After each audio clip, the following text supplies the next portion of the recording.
in the area.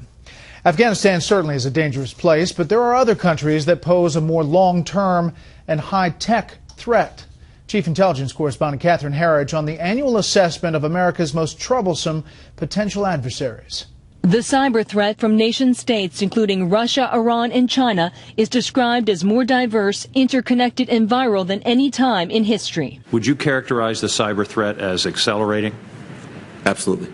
North Korea's recent decision to invalidate the 1953 armistice is evidence of the new leader's unpredictability and belligerence. The rhetoric, while it is propaganda-laced, is also an indicator of their attitude and perhaps their intent. So for my part, I am very concerned about what they might do. On Iran, international sanctions are affecting the Iranian people, but not impacting the nuclear program. The sanctions are having a huge impact on Iran. At least to this point, it is the sanctions thus far have not induced a change in Iranian government policy.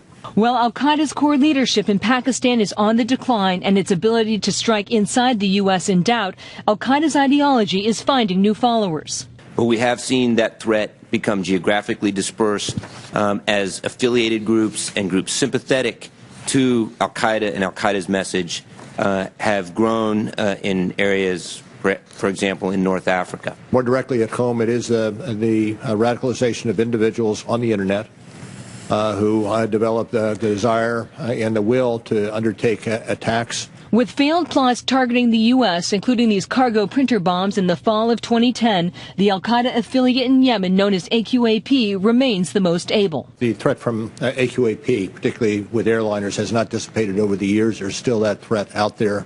After the 9/11 Benghazi terrorist attack, intelligence officials say they are focused on threats against high-risk diplomatic posts and avoiding a repeat of the Ambassador Susan Rice fiasco. Don't do talking points, unclassified talking points. That's the lesson I learned. Pressing the nation's top intelligence officer and the FBI director to explain the rules for tracking Americans on U.S. soil, Democratic Senator Ron Wyden isn't satisfied. I think Americans are entitled to a direct answer to that question. Intelligence officials warn one of the biggest threats to the United States could be self-inflicted, saying budget cuts could ultimately jeopardize the safety of the United States. Brad. More on this with the panel. Catherine, thanks.